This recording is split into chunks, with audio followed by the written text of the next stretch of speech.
శాశ్వతమైనది ఇంకా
జీవం గురించి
యేసు ప్రభుని స్తుతించి మాట్లాడుతున్నాం.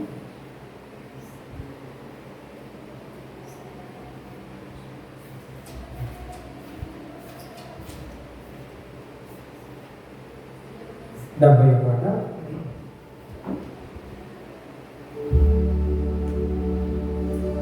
యేసు ప్రభు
స్తుతి మహిమ కనుక నీకే.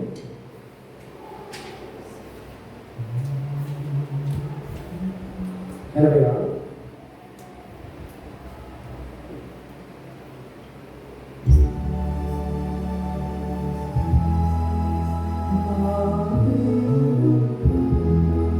స్తుతియు మహిమ ఘనత నీకే యుగ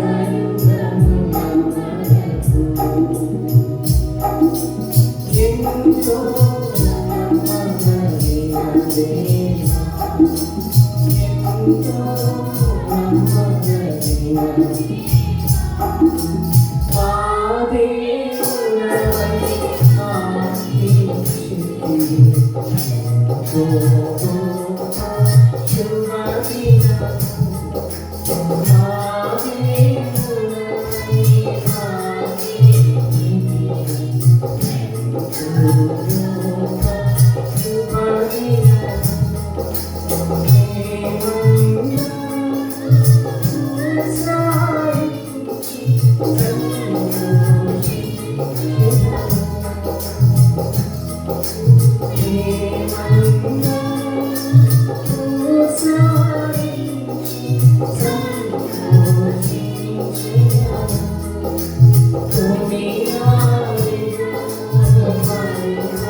అలాగే ప్రాముఖ్యంగా దేవాదీనాలు రేపు మనం తెలియపరుస్తున్నాం. ఏషియా 11వ అధ్యాయము 1 నుంచి 10 వచ్చిన దాకా కాల సమయంలో ఆరాధన వర్తమానం గురించి మనము ధ్యానించబోతున్నాం. అయితే ఏషియా ప్రవక్త ఇక్కడ మనకు ముందుగానే తెలియపరిచాడు, దేవుని యొక్క రాజ్యము దేనిలో కూడి ఉందని, ఆ తర్వాత ఎలాగో ఉంటుందనేది అతడు ఆల్రెడీ మనకు ఇక్కడ 11వ అధ్యాయంలో మనకు స్పష్టంగా మనకు ఏషియా భక్తుడు తెలియపరుస్తున్నాడు. అలాగ చూసినట్టయితే ఒక ఉదాహరణతో నేను ప్రారంభిస్తాను. ఇప్పుడు ఇండియా సిటిజన్ అయిన మనము ఒక ఎవ్రీ ఇయర్ ఒక బడ్జెట్ అని వస్తుంది. ఎవ్రీ ఫిబ్రవరిలో ఒక బడ్జెట్ అనేది వస్తుంది. అది ఏప్రిల్ నుంచి అది ఇంప్లిమెంట్ అనేది అవుతుంది. ఈ కార్పొరేట్ సెక్టర్ అంటే ఐటీ కంపెనీ వాళ్ళకంతా ఎలా అంటే వాళ్ళంతా ఐటీ ట్యాక్స్ అనేది పే చేస్తుంటారు. సో దానివల్ల వాళ్ళు ఎదురు చూస్తుంటారు, ఈ ఇయర్ ఎలాంటిది ఒక బడ్జెట్ అనేది వస్తుంది అనేది వాళ్ళు వేచి ఉంటారు. అలాగనే మనము దేవుని పిల్లలైన మనము దేవుని యొక్క రాజ్యం గురించి మనము వేచి ఉంటున్నాం.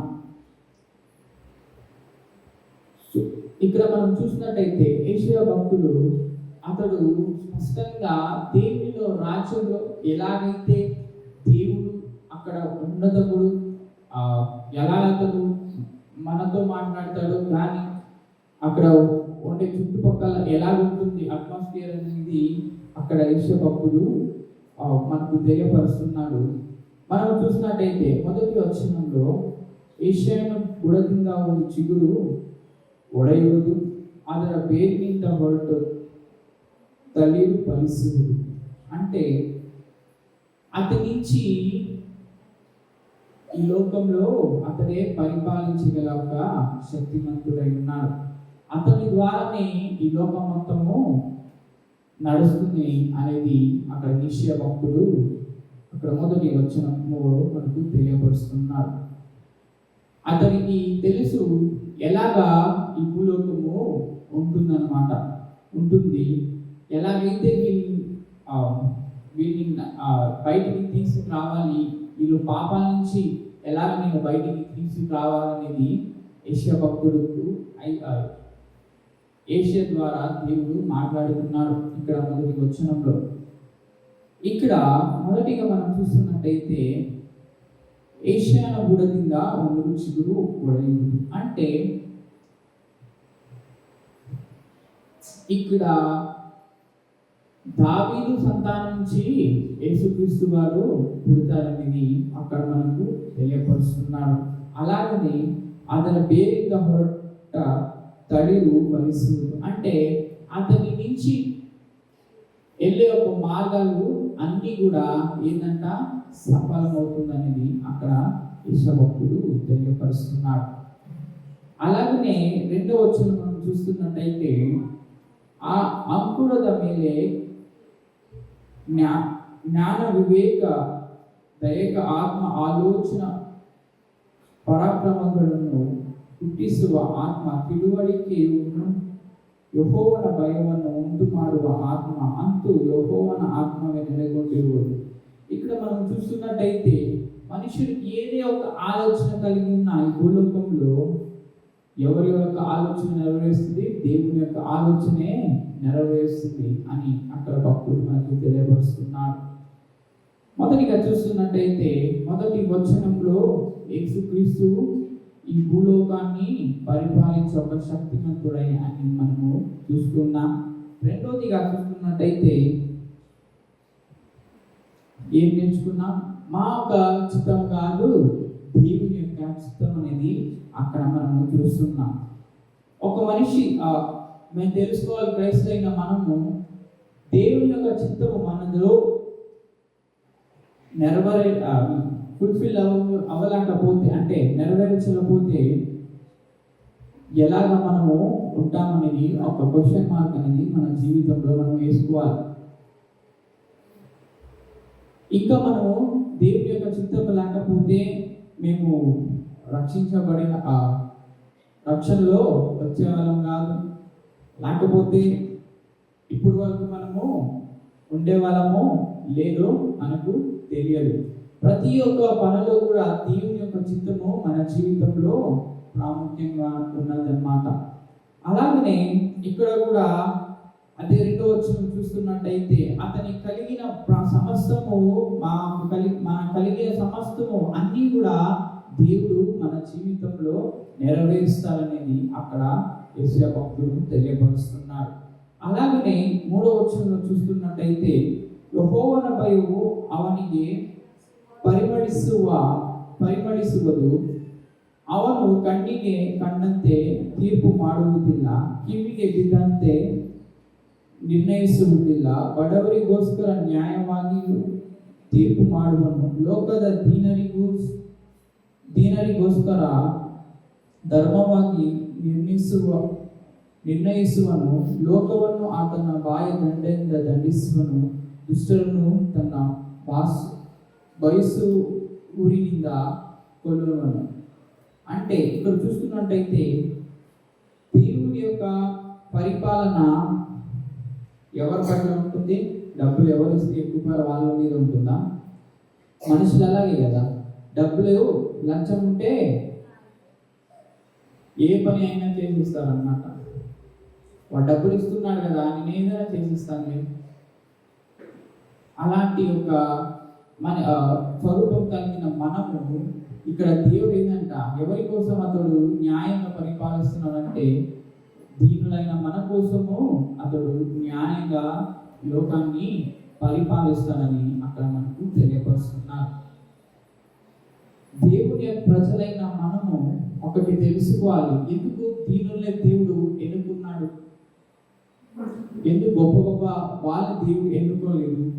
ఒక నాయకుడిగా చూస్తున్నట్టయితే ఎగ్జాంపుల్ మోదీనే తీసుకోండి, అతడే పుట్టినప్పుడనే పెద్దగా కొత్త పొజిషన్లో ఉండి పుట్టాడా? లేదు కదా. చిన్నప్పటి నుంచి అతను కష్టపడి ముందుకు వచ్చి ఒక సీట్లో అనేది కూర్చున్నాడు. అలాగనే ఇప్పుడు ఎగ్జాంపుల్ మన దేవుడే తీసుకున్నాం, మోదీ వదిలేదు, మన దేవుడే తీసుకున్నాం. ఎక్కడ పుట్టారు అతను? పశువుల పాకలు పుట్టి ఒక రాజసింహాసనంలో ఇప్పుడు దేవుడి కుడిపాశన అతను కూర్చున్నాడు. అందును బట్టి మన ఉదయకాల సమయంలో మనము దేవుని ఆరాధించాలి. ప్రాముఖ్యంగా దేవుడు సమస్తము మన జీవితంలో నెరవేరుస్తూ, అతడు సమస్తము మన జీవితంలో ఫుల్ఫిల్ అనేది నెరవేరుస్తున్నాడు. అలాగే మన జీవితాన్ని అనేది అతడు పరిపాలిస్తున్నాడు. అందును బట్టి మనము ఏం చేయాలి? దేవునికి కృతజ్ఞతాస్తుతులు మనము ఎల్లప్పుడూ చెల్లించాలి. అలాగే 3వ వచనంలో చూసాము, ఏమనేది చూసామంటే, దేవుడు ఎవరైతే నమ్మకంగా దేవుని పక్షం నుండి అన్ని కార్యాలు దేవుని ముఖాంతరంగా జరిపిస్తున్న వాళ్ళ పక్షాన్ని దేవుడు న్యాయాన్ని జరిపిస్తాడనేది అక్కడ దేవుడు యెషయా భక్తుడు మనకు తెలియపరుస్తున్నాడు. అలాగనే 5వ వచనం చూస్తున్నట్టయితే, ಪ್ರಾಮಾಣಿಕತೆಯನ್ನು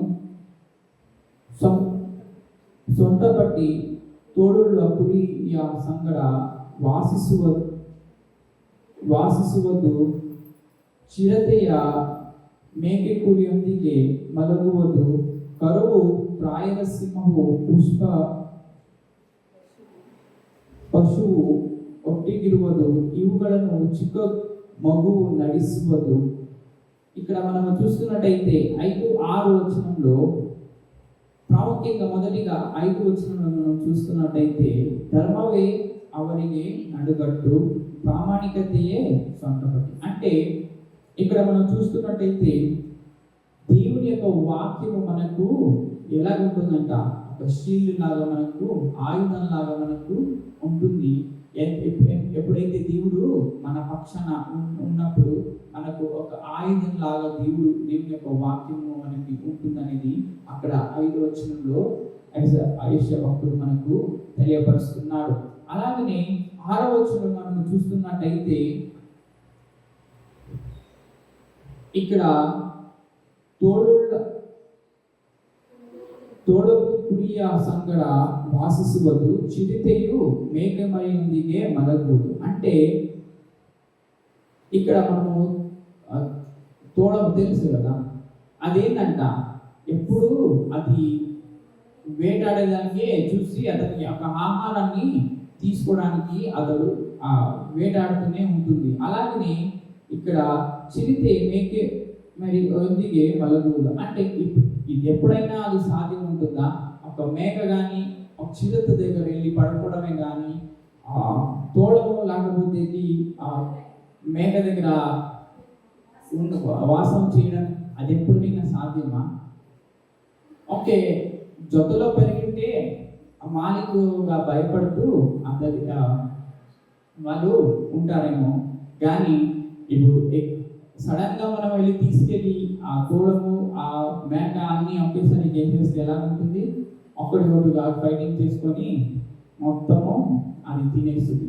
అలాంటి ఒక సిచ్యువేషన్లో కానీ, అలాగని మనం చూస్తున్నట్టయితే, కరువు ప్రాయద సింహము పుష్ట పశువు ఒట్టిగిరువవు, అವುಗಳ చిక్కు మగువ నడిసు. అంటే ఇవన్నీ మనం చూస్తున్నట్టయితే ఒక పశువు కానీ ఒక మేక ఒక ఆపోజిట్గా, అంటే ఇప్పుడు సింహం ఉంటే మేక అది ఆహారంగా మేక అనేది తింటుంది, ఒక చిరుత కానీ ఆహారంగా అది మేకలని తింటుంటుంది.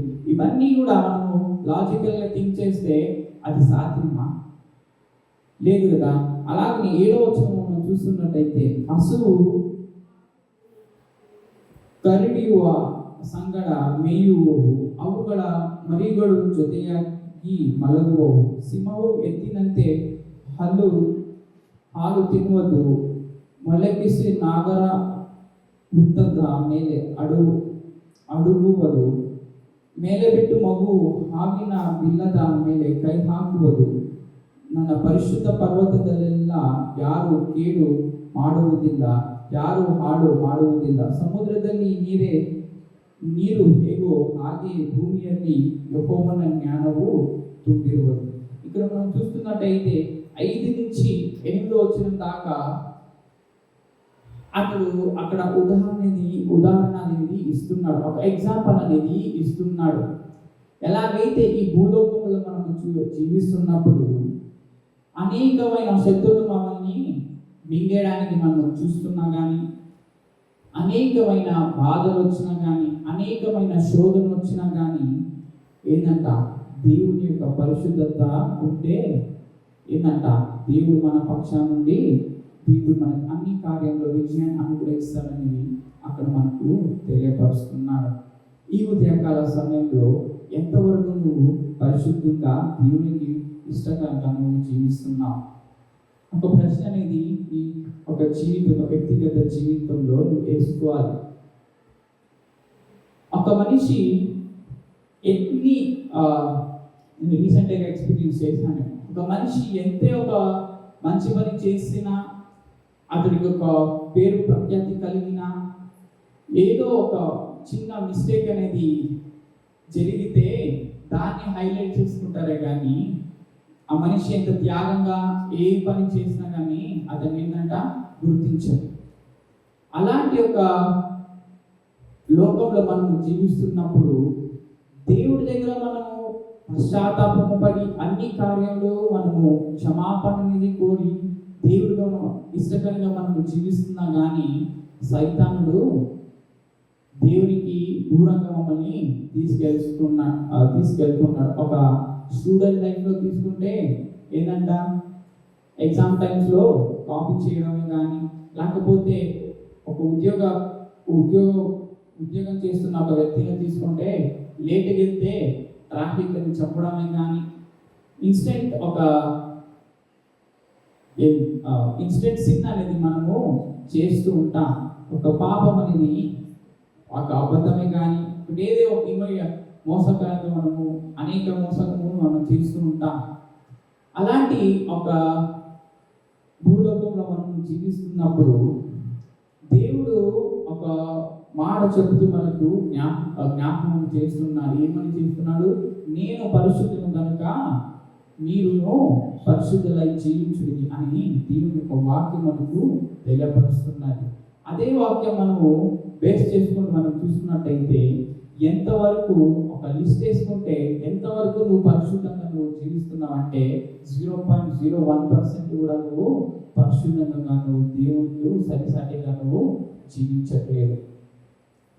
సో అలాంటి సిచ్యువేషన్లో దేవుడి దగ్గర వెళ్ళి క్షమాపణను కోరితే ఒక 1% అనేది యాడ్ అవ్వచ్చు, కానీ 0లోనే మనము ఉంటాం.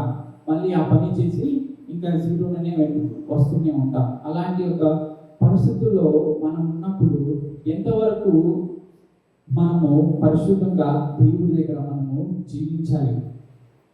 మన ఒక మాటలనే కానీ, మా ఒక పనులే కానీ, మన ఒక ఆలోచన, మన ఒక ఇతరుల పట్ల ఒక థాట్ కానీ, ఒక ఆలోచన కానీ, వాళ్ళు ఏమనుకుంటారో అని ఒక ముందుగా ఆలోచిస్తూ మనము ఒక ముందు జాగ్రత్తగా మనము వెళ్తున్నప్పుడు దేవుని సహాయంతో ఎంతవరకు అది దేవునికి మెచ్చకరంగా ఉంటుంది అనేది అది మీకు ఒక అనుభవం అనేది మీకు జరిగి ఉంటుంది.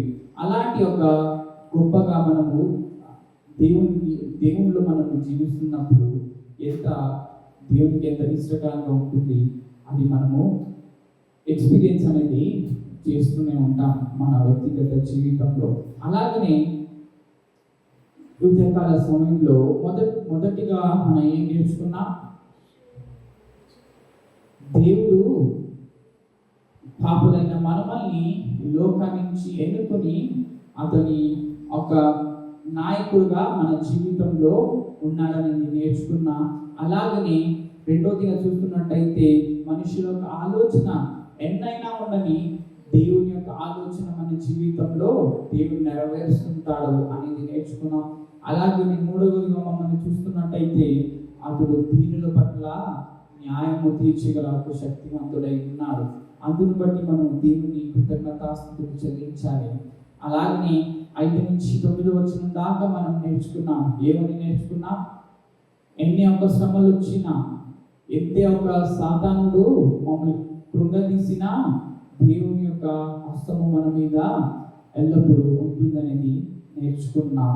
అలాగనే పదోదిగా లాస్ట్గా మనం చూస్తున్నట్టయితే ಆ ದಿನದಲ್ಲಿ ಜನಾಂಗಗಳು ತಮಗೆ ಧ್ವಜಪ್ರಾಯನಾಗಿ ನಿಂತಿರುವ ಈಶಾನ್ಯನ ಅಂಕುರವನ್ನು ಆಶ್ರಯಿಸುವರು ಅವನ విశ్రామ స్థలము వైభవముಳ್ಳదాగిరువదు.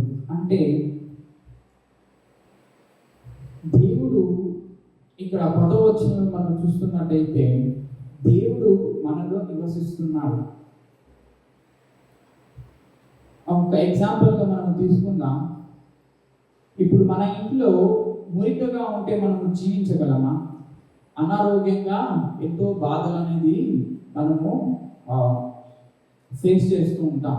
అలాగనే మనం తెలుసుకోవాలి, మనలో ఉండే ఒక పాపాన్ని ఇంకా మనం కడగకుండా దేవుడు మాలో జీవించాలనేది ఎంత తపన పడుతూ ప్రయత్నిస్తున్నా కానీ దేవుడు మనలో వచ్చి జీవిస్తాడా?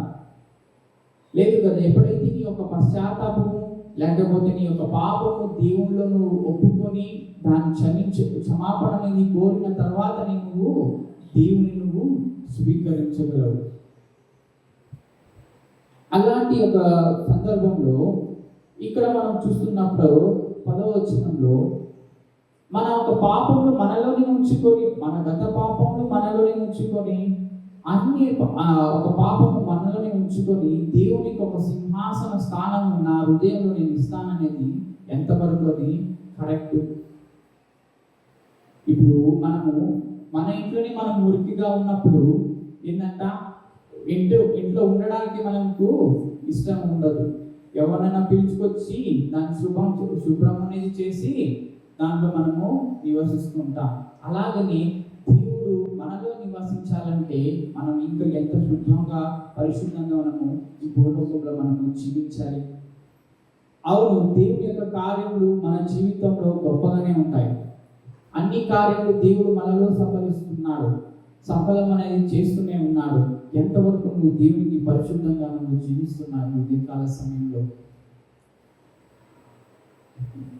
అలాగే ఉదయకాల సమయంలో ఎందుని గురించి బట్టి నువ్వు దేవుని ఆరాధించాలంటే మా ఒక జీవితానికి ఒక నాయకుడుగా దేవుడు ఉన్నాడు. అందును బట్టి మనం ఉదయకాల సమయంలో మనము దేవుని ఆరాధించాలి. అలాగనే మనం చూస్తున్నట్టయితే దేవుడు మా 2వ వచనంలో చదువుకొని ధ్యానించిన ప్రకారంగా ఏంటంట, అతడు మనకు న్యాయంగా మనకు ఉండి మా ఒక పనులే కానీ అన్నిలో కానీ అతడు న్యాయాన్ని మనకు అనుగ్రహిస్తాడు. అందుని బట్టి మనం దేవునికి కృతజ్ఞతాస్తుతులు మనం చెల్లించాలి. అలాగనే ఎన్ని శ్రమలు వచ్చినా ఎన్ని బాధలు వచ్చినా మనం పరిశుద్ధంగా జీవిస్తున్నప్పుడు దేవుడు మనలోనే నివసిస్తాడనేది ఒక యెషయా భక్తుడు మనకు ఇక్కడ తెలియపరుస్తున్నాడు. అలాగనే చివరిగా మనము ఎంతవరకు పరిశుద్ధంగా జీవిస్తున్నాం అనేది గుర్తు తెచ్చుకోవాలి. అలాగనే దేవుడు మమ్మల్ని మా హృదయంలో మనం ఉంచుకోవాలి. దేవుడు ఎల్లప్పుడూ మనం హృదయం ఉంచుకొని దేవుని ఎల్లప్పుడూ మనము గుణపరుస్తూనే ఉండాలి. మా యొక్క పనులే కానీ, మా యొక్క యాక్షన్స్లోనే కానీ, మా యొక్క మాటలు తీరునే కానీ అన్ని దానిలో కూడా దేవుడు ఒక పొట్రే అనేది మన యాక్షన్స్లో కానీ అనేది మనము చేయాలి. ఉదయకాల సమయంలో ఇచ్చిన మాటలు దేవుడు దీవించుగాక.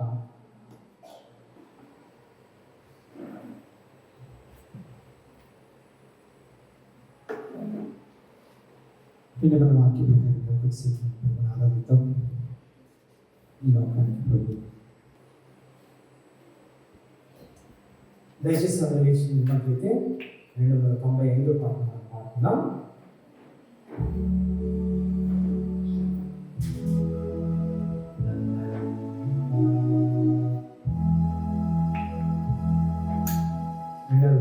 పాటలో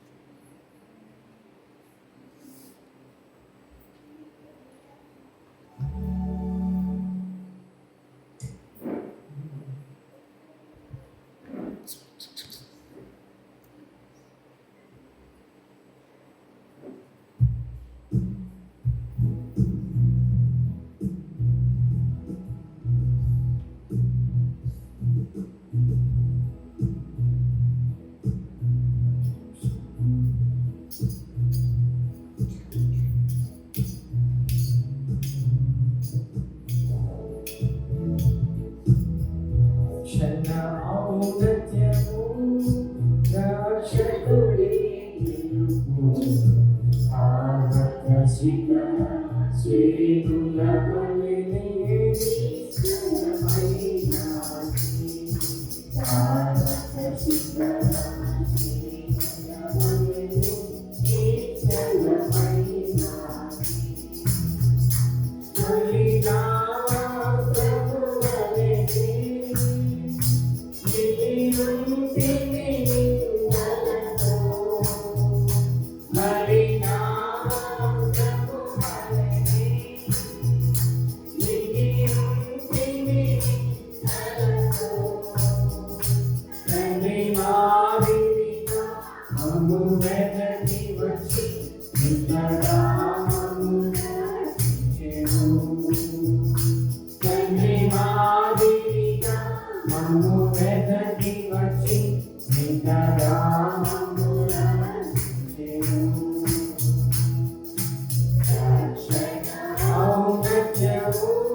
దేవునికి స్తోత్రములు.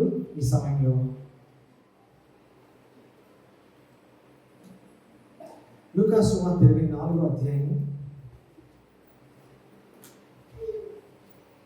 44వ వచనం నుంచి 53వ వచనం వరకు మనము ధ్యానం చేసుకుందాం. లూకాసు సువార్త 24వ అధ్యాయం. దయచేసి ప్రతి ఒక్కరు శ్రద్ధ కలిగి మాటలు ధ్యానిద్దాం. 24వ అధ్యాయం 44వ వచనం నుంచి 53వ వచనం వరకు మనందరం కలిసి ఈ యొక్క మాటలు చదువుకున్నాం. లూకాసు సువార్త 24వ అధ్యాయం 44 నుంచి 53వ వచనం వరకు మనం చదువుకున్నాం. అంతటా ఆయన మోషే ధర్మశాస్త్రంలోను ప్రవక్తల గ్రంథంలోను కీర్తనలోను నన్ను గురించి రాయబడినవి నెరవేరగలను. నేను మీ వద్ద ఉన్నప్పుడు మీకు చెప్పిన మాటలు నెరవేరని వారితో చెప్పాను. అప్పుడు వారు లేఖనములను గ్రహించినట్లుగా ఆయన వారు మనస్సును తెరిచి క్రీస్తు శ్రమపడి 3వ దినమున లేచింది యెరూషలేము మొదలుకొని సమస్త జనుల్లో ఆయన పేరట మారు మనస్సు పాపక్షమాపణ ప్రకటింపబడి అన్నీ రాయబడి ఈ సంగతులకు మీరే సాక్షి. ఇదిగో నా తండ్రి వాగ్దానం చేసిందని మీ మీదకి పంపుచున్నాను. మీరు పైనుండి శక్తి పొందే వరకు పట్టణంలో నిల్చుండండి వారితో చెప్పారు. ఆయన వేతనే వరకు వారిని తీసుకుని చేతులు ఎత్తి వారిని ఆశ్రయించుండగా ఆయన వారి నుండి ప్రత్యేకించారు. పరలోకమునకు మారు ఉండాలి. వారు ఆయనకు నమస్కారం చేసి మహానందముతో యెరూషలేముకు తిరిగి వెళ్ళి ఎడతెగక దేవాలయంలో దేవునికి స్తోత్రములు చేయించు ప్రార్థన చేసుకుంటారు. ప్రభా యేసయ్యా నీ వందనాలు. ప్రభా యొక్క వాక్య భాగం నుంచి కొన్ని విషయాలు నేర్చుకొని చూడే సమయంలో మమ్మల్ని అందరినీ బలపరచండి.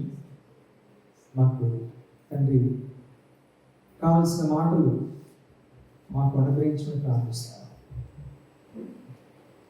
ఈ సమయాన్ని మీ చేతుల్లో చెప్తున్నాను. ఈ సమయాన్ని మీరు దీవించి ఆస్వాదించండి. మీ మాటలు మాకు అనుగ్రహించమని ప్రార్థిస్తూ ప్రభువైనా నీ పునరుద్ధానం అయిన తర్వాత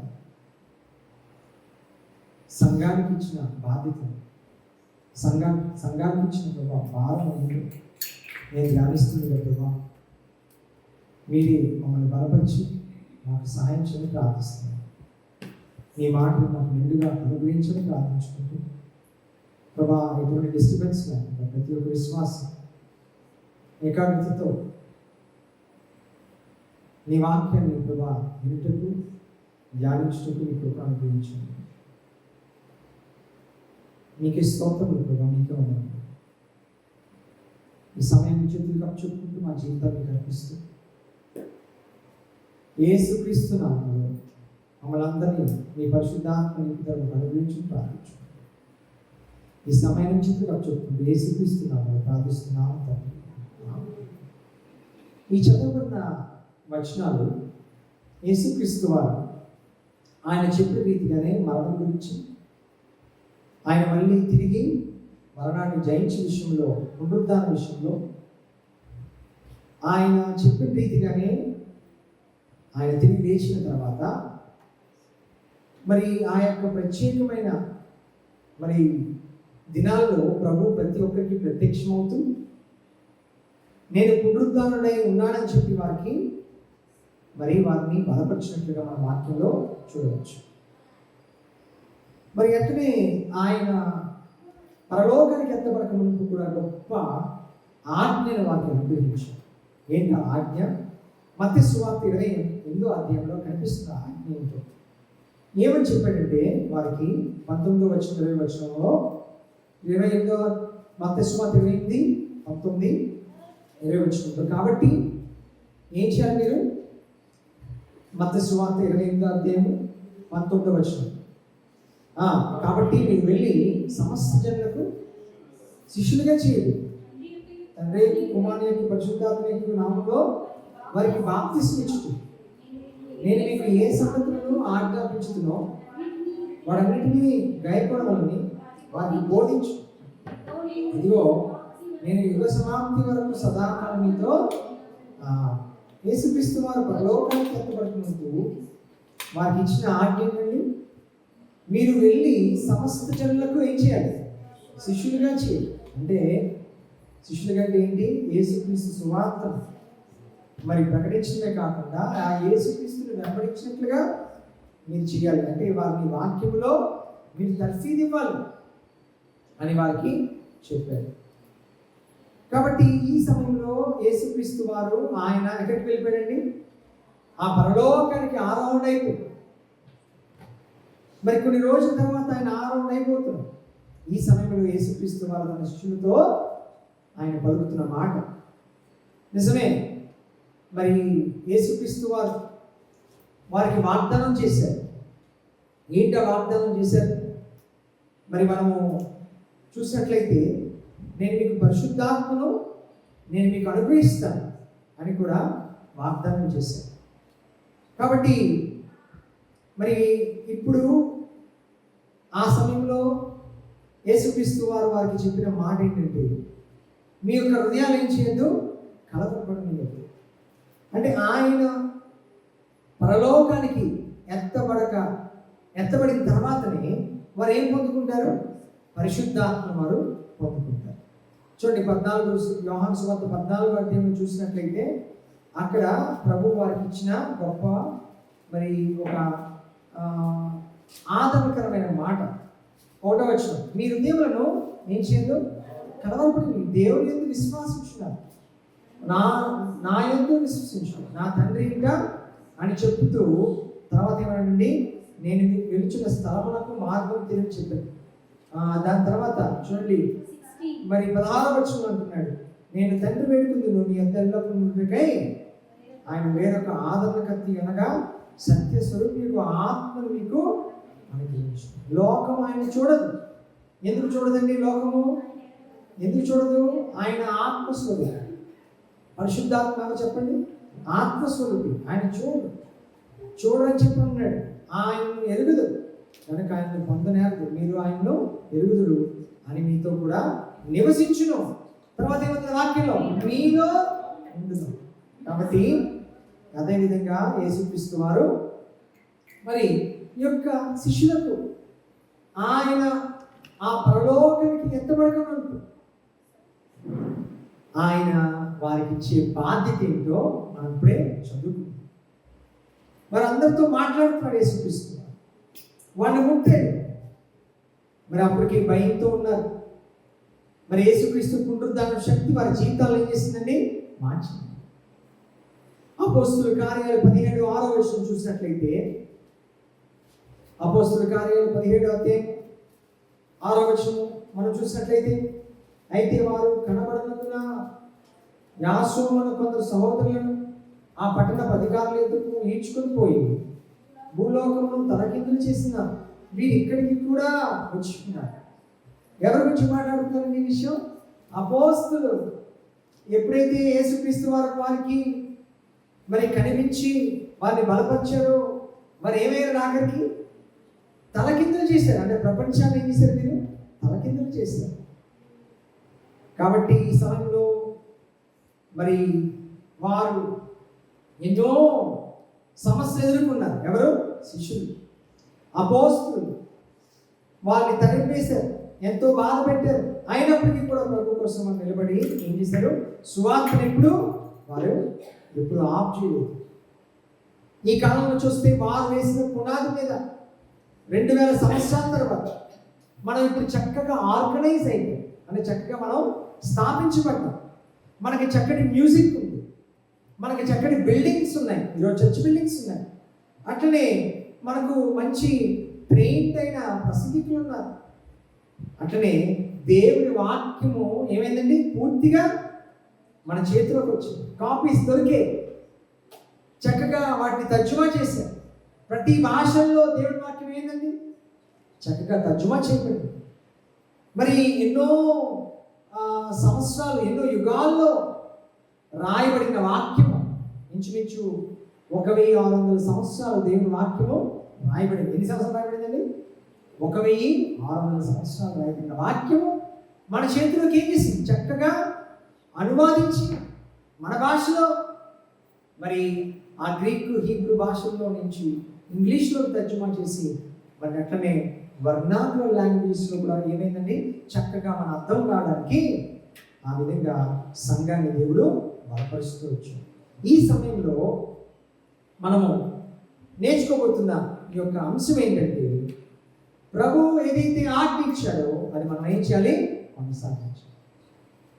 ప్రభు మనకు చేసిన ఏదైతే ఆజ్ఞ, ఆయన వెళ్ళకముందు ఏదైతే ఇచ్చి ఉన్నాడో మనం దాన్ని ఏం చేయాలి? కొనసాగించాలి.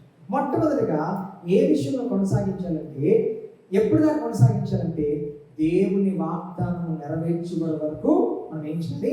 కొనసాగించాలి. ఏంటి కొనసాగించాలి? ఆయన పనిని మనం కొనసాగించాలి. చూడండి, యోహాను సువార్త 14:26 ఒక మాట మనము ధ్యానం చేస్తాం.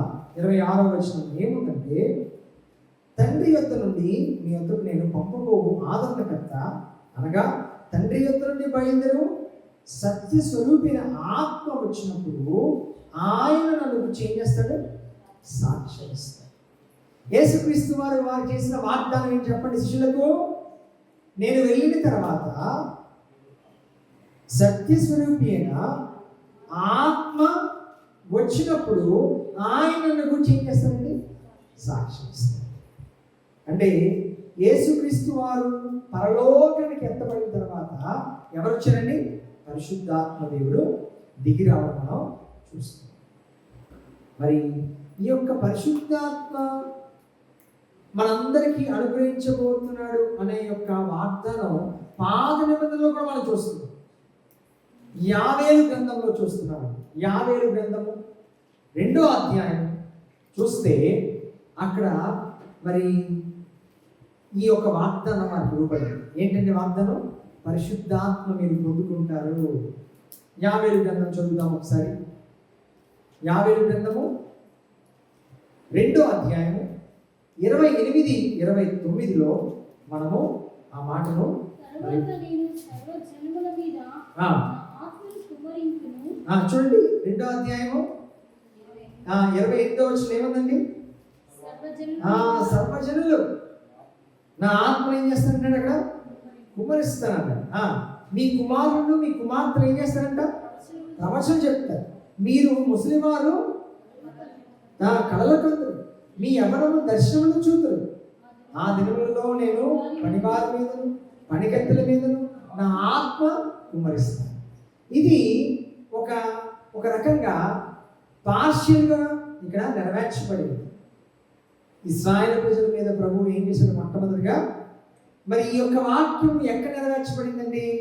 అపోస్తుల కార్యం 2వ అధ్యాయము 4వ వచనంలో మనం చూడవచ్చు. అపోస్తుల కార్యాలు యేసుక్రీస్తు వారు ఎత్తబడిన తర్వాత ఏమొచ్చింది అక్కడికి? పరిశుద్ధాత్మ దేవుడు దిగి రావడం మనం చూస్తున్నాం కదండి. 2వ అధ్యాయము 4వ వచనం కదా. ఏదైతే యావేలు గ్రంథంలో అందరి మీద పరిశుద్ధాత్మను కుమ్మరిస్తానని చెప్పాడో ఆ యొక్క మాట ఎక్కడ నెరవేర్చబడిందమ్మా? 4వ వచనంలో, 2వ అధ్యాయం 4వ వచనం. అందరూ పరిశుద్ధాత్మతో నిండిన వారై ఆ ఆత్మ వారికి ఏం చేసిందండి? వాక్శక్తిని అనుగ్రహించి వారు ఏం చేశారంటే అన్య భాషలతో వారు మాట్లాడారు. కాబట్టి మరి ఈ సమయంలో దేవుడు వారికి ఈ యొక్క పరిశుద్ధాత్మ ఇవ్వడానికి కారణం ఏంటంటే వారు అన్య భాషలతో మాట్లాడటం యొక్క ఉద్దేశం ఏంటంటే, ఎందుకంటే ఆ కాలంలో భాషలు అనేవి మరి బైబిల్ అనేది ఒక్క భాషలోనే రాయబడింది. ఏ భాషది? గ్రీకు భాష, లేకపోతే హిబ్రీ భాష. మరి మిగతా భాష వారికి అర్థం కావాలంటే ఏం చేయాలి? దేవుడి సువార్త అర్థం కావాలంటే ఏం చేయాలి? దేవుడు వారికి ఏం అనుగ్రహించాడు? వాక్కు శక్తిని అనుగ్రహించాడు. అంటే వారికి తెలియని భాషలో మాట్లాడే వరం ఇచ్చాడు. ఇప్పుడు మనం భాషలు నేర్చుకోవాలంటే, కొత్త భాషలు నేర్చుకోవాలంటే మనం ఏం చేయాలి? వాటి గ్రామర్ తెలుసుకోవాలి. వాడుకలోని మనం ఎల్లప్పుడూ మాట్లాడుతూ ఉండాలి. కానీ ఆ కాలంలో వారికి ఏమి నేర్చుకోకుండానే వారు ఏం నేర్చుకున్నారండి? భాషను నేర్చుకున్నారు. ఎందుకు బట్టి నేర్చుకున్నారు చెప్పాలండి? ఎందుకు బట్టి నేర్చుకున్నారు? ఎందుకు దేవుడు ఆ వాక్శక్తి ఇచ్చాడు? సువార్త నిమిత్తమై. 1:8 వచనం, అపోస్తలుల కార్యాలు 1:8 వచనం. ఆయనను పరిశుద్ధాత్మ మీ మీదకి వచ్చినప్పుడు, అపోస్తలుల కార్యాలు 1:8 వచనం, మీ మీదకి వచ్చినప్పుడు ఏం చేస్తారండి? మీరు శక్తిని పొందుతారు. గనుక మీరు యెరూషలేములోను యూదయ సమరయ దేశంలో ఏం చేస్తారండి? బూది గంటల వరకు నా యొక్క సాక్షులే ఉంటారు. దేవుడు దేనికి పరిశుద్ధాత్మ మనకి ఇచ్చాడండి? ఆయనకు సాక్షులుగా ఉండాలి. మనందరము దేవుడి సువార్త ఇతరులకి ప్రకటించాలి. అందును బట్టి దేవుడు నిన్ను నన్ను ఏం చేశాడండి? పరిశుద్ధాత్మతో నింపాడు. కాబట్టి ఈరోజు మనం యేసుక్రీస్తు వారు ఆయన పరలోకానికి ఎత్తబడిన తర్వాత ఆయన వాగ్దానం మనకి ఇచ్చాడు. ఏంటి ఆ వాగ్దానం అండి? పరిశుద్ధాత్మ దేవుడు మనకు అనుగ్రహించాడు. ఇప్పుడు ఆ పరిశుద్ధాత్మ మన జీవితంలో మరి మనము పరిచర్య చేయాలి. ఆ పరిశుద్ధాత్మ బట్టి మరి ఈ దేవుడు పరిశుద్ధాత్మ కొంతమందికే ఇచ్చాడా, లేకపోతే అందరికి ఇచ్చాడా? అంటే దేవుడు ఎవరినైతే ఎన్నుకున్నాడో వారికి మాత్రమే పరిశుద్ధాత్మని ఇచ్చాడా, లేకపోతే ప్రతి ఒక్కరికి పరిశుద్ధాత్మని ఇచ్చాడా? చెప్పండి, ఏం చెప్పండి? పరిశుద్ధాత్మ ఓన్లీ కొంతమందికి ఇచ్చాడండి, లేదా అందరికి ఇచ్చాడు? ఎవరైతే నమ్మారో వారికి మాత్రం ఇచ్చాడు. మరి ఎవరైతే యేసుక్రీస్తు నమ్ముకున్నారో వారందరూ కూడా పరిశుద్ధాత్మను పొందుకున్నారు. ఈ మాట ఎక్కడ ఉందంటే రోమపత్రిక చూడండి, 8వ అధ్యాయం 9వ వచనం కనిపిస్తుంది. రోమపత్రిక 8వ అధ్యాయం 9వ వచనం. దేవుని ఆత్మ చూసారు, తీసారండి అందరూ? ఏమి చదువుకుందాం? దేవుని ఆత్మ మీలో నివసించి ఉన్న ఎడలా మీరు ఆత్మ స్వభావం గలవారే గాని శరీర స్వభావం గలవారు కాదు. కాబట్టి ఎవడైనా క్రీస్తు ఆత్మ లేని వాడైతే ఏముందండి? వాడు ఆయన వాడు. ఒకవేళ పరిశుద్ధాత్మ మనలో లేదనుకోండి, మనం ఎవరు కాదండి? క్రీస్తు ఆత్మ మనలో లేడు. కాబట్టి ఎవరైతే ప్రభువు నమ్ముకున్నారో అందరికీ ప్రభు ఏమి ఇచ్చాడండి? తన ఆత్మను ఇచ్చాడు. మనలో ఎవరున్నారు? పరిశుద్ధాత్మ దేవుడు ఉన్నాడు కదా. 2 కొరింథీ రాసిన పత్రిక 13వ అధ్యాయంలో కూడా ఈ యొక్క మాట ఇంకా స్పష్టంగా చెప్పబడింది. 13వ అధ్యాయం 14వ వచనం. 2 కొరింథీ రాసిన పత్రిక 13:14 అండి. ఏముందండి? ప్రభువైన యేసు క్రీస్తు కృపయు దేవుని ప్రేమ సహవాసము మీ అందరికీ. ప్రభువైన యేసు క్రీస్తు దేవుని ప్రేమ. ఇక్కడ త్రియేక దేవుడు నడిపిస్తున్నాడు. ఎవరు చూడండి? యేసుక్రీస్తు వారు నడిపిస్తున్నారు, దేవుడు కనిపిస్తున్నాడు, తండ్రిని దేవుడు, పరిశుద్ధాత్మ కూడా మనకు ఎల్లప్పుడూ తోడుగా ఉంది. మరి మొట్టమొదటి కొరింథీ రాసిన పత్రిక 12వ అధ్యాయం 7వ వచనం చూడండి. 12వ అధ్యాయం 7వ వచనము. 12వ అధ్యాయం 7వ వచనము చూడండి. అయినను అందరి ప్రయోజనము కొరకు ప్రతివానికి ఏముందండి? ఆత్మ ప్రత్యక్షత అనుగ్రహించబడుచున్నది. ప్రతి ఒక్కరికి విశ్వసించిన అందరికీ ఏమండి? దేవుడు ఆత్మనిచ్చాడు. సో మనం ఎవరున్నారు ఇప్పుడు? ఆత్మ. కాబట్టి మనం ఎలాంటి దురాత్మ శక్తులకు మనం భయపడక్కర్లేదు. ఎలాంటి మరి బయట వారు మనము దురాత్మ శక్తులు బట్టి చేసే ప్రయోగాలు మనపై ఉండవు. ఎందుకు ఉండవంటే చెప్పండి, ఎందుకు ఉండవండి? మనం పరిశుద్ధాత్మను పొందుతున్నాం. మనలో ఎవరున్నారు? పరిశుద్ధాత్మ దేవుడు నివసిస్తున్నారు. కాబట్టి ఈ దెయ్యములు కానీ, ఈ భూత కానీ, దురాత్మ శక్తులు కానీ మనం ఏం చేయాలి? అవి ఏమి మనల్ని చేయాలి? మనల్ని భయపెట్టచ్చు, కానీ నాశనం కానీ మనల్ని చేయలేదు. మరి భయపెట్టచ్చు, మనం ఏమవుతాం? వాటి మీద ఎక్కువ ఆలోచించి భయపడుతూ ఉంటాం. ఒక వ్యక్తి అన్నారు, మనం ఎక్కువగా యేసు ప్రభు కంటే దెయ్యాలను ఎక్కువ తలుచుకుంటాం, దురాత్మను తలుచుకుంటాం. ఏదైనా చిన్న యాక్సిడెంట్ జరిగిందనుకోండి, దురాత్మ కార్యం. ఏదైనా చిన్న నష్టం జరిగింది అనుకోండి, దురాత్మ తీసుకొస్తాం. అంటే యేసు ప్రభు కంటే ఎక్కువగా ఎవరిని మనం ఎక్కువ ఆలోచిస్తూ ఉంటాం? సాతాను గురించి ఎక్కువగా. కాబట్టి నీలో పరిశుద్ధాత్మ దేవుడు ఉన్నాడు. నువ్వు పాపము చేసావనుకో, పరిశుద్ధాత్మ దేవుడు వెళ్ళిపోతాడా? వెళ్ళడు. నీలోనే ఉండి దుఃఖపడతాడు. మనలో ఉండి పరిశుద్ధాత్మ ఏమవుతాడండి? అందుకే బైబిల్ ఏముందండి? ఆత్మను దుఃఖపరచుడి. కాబట్టి దేవుడు మనకేం చేయండి? ఆత్మనిచ్చాడు. ఎందుకంటే తన పరిచర్యను కొనసాగించుకోవాలి. మనం ఎల్లప్పుడూ కూడా ఏం చేయాలంటే ఈ కాలంలో దేవుణ్ణి ఆరాధించి మరి దేవుని యొక్క సన్నిధిలో ఎల్లప్పుడూ మరి వ్యక్తిగతంగా ఈ విధంగా సమాజంగా మనం ఏం చేయాలి? మన జీవితంలో దేవుని యొక్క శక్తిని ఇతరులకి తెలియజేయనట్లుగా మనం ఎల్లప్పుడూ మరి ఉన్నట్లుగా మనం చూడాలి. ఎఫెసీ రాసిన పత్రికలో 5వ అధ్యాయం 18వ వచనం ఏముందంటే, మీరు ఎఫెసీ రాసిన పత్రిక 5వ అధ్యాయం 18వ వచనంలో మీరు మద్యముతో ఎలా ఉండకూడదంట? మత్తులై ఉండకూడదు. దానిలో ఏముందండి? ఎఫెసీ రాసిన పత్రిక 5:18 దానిలో దుర్వ్యాపారం ఉంది. అయితే ఎలా ఉండాలంట? ఆత్మపూర్ణులై ఉండాలి. మద్యముతో మత్తులై ఉండకూడదు. ఈరోజు మద్యం అంటే ఏదో మీరు అఫ్కోర్స్ ఆ కాలంలో మద్యం తాగితే ఎలాగైతే మత్తులైపోతారో, ఈరోజు మనము డబ్బు అనే మత్తులో ఉండకూడదు. మరి అట్లనే నేను అనే మత్తులో ఉండకూడదు. నా జ్ఞానం అనే మత్తులో ఉండకూడదు. చాలా మత్తులు ఉంటున్నాయి. అవన్నీ ఉంటే మనం దేనితో మనం ఎలా ఉండలేము? పరిశుద్ధాత్మ నింపుదల మనం ఉండదు. ఇక్కడ ఒక విషయం ఉంది, గుర్తుపెట్టుకో. ఎంతమంది పరిశుద్ధాత్మను పొందుకున్నారు అని నేను అడిగితే మీరందరూ ఏం చెప్తారు చెప్పండి? ఎంతమంది పరిశుద్ధాత్మ దేవుడు మీలో ఉన్నాడు అని చెప్తే అందరూ చేతులు ఎత్తారా లేదా? ఎత్తారండి? మీ అందరిలో పరిశుద్ధాత్మ దేవుడు ఉన్నాడా? చెప్పాలి, ఉన్నాడా? మరి ఎంతమంది పరిశుద్ధాత్మ నింపుదలకు కలిగి ఉన్నారు?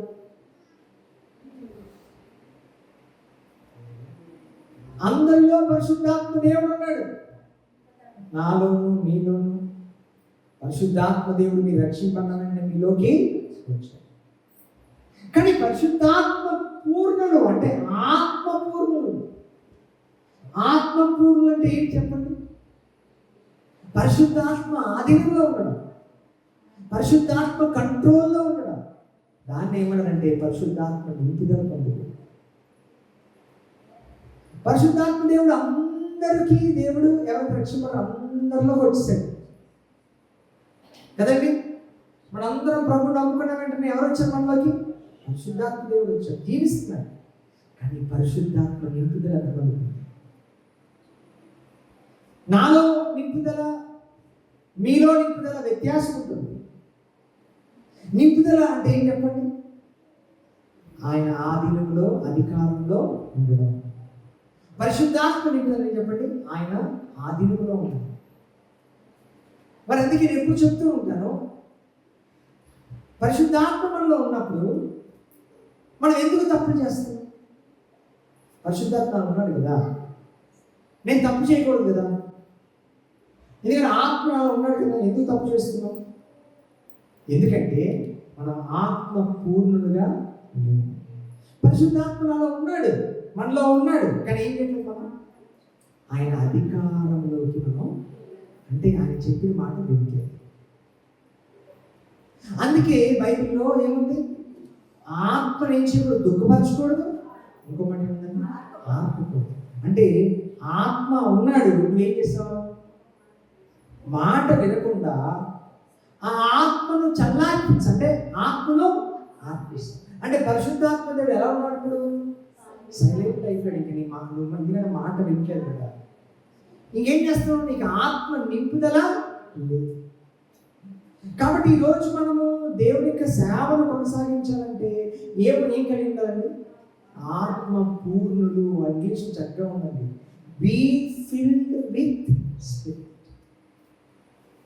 ఆత్మ పూర్ణులుగా అంటే అర్థం ఏంటంటే నింపుదల కలిగి ఉంటారు. ఈ నింపుదల అనేది విశ్వాసుల మధ్య వ్యత్యాసం.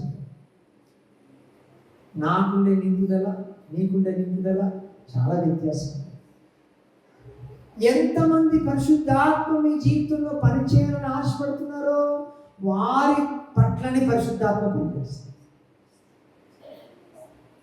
ఎవరైతే పరిశుద్ధాత్మ మాట వినకుండా హెచ్చరిస్తూ ఉంటాడు పరిశుద్ధాత్మ దేవుడు, మనం ఏం చేస్తున్నాం? ఆ మాట వినకుండా మనం ఇష్టం వచ్చినట్లు జీవిస్తే పరిశుద్ధాత్మ ఎలా ఉంటాడండి?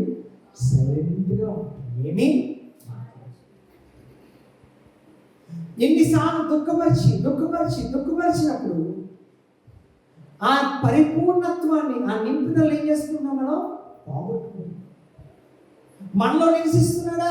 ఎస్, నివసిస్తున్నాడు, కానీ ఏం లేదు, ఎందుకంటే మనమే ఏం చేసామండి? ఆయన మాట విచారం.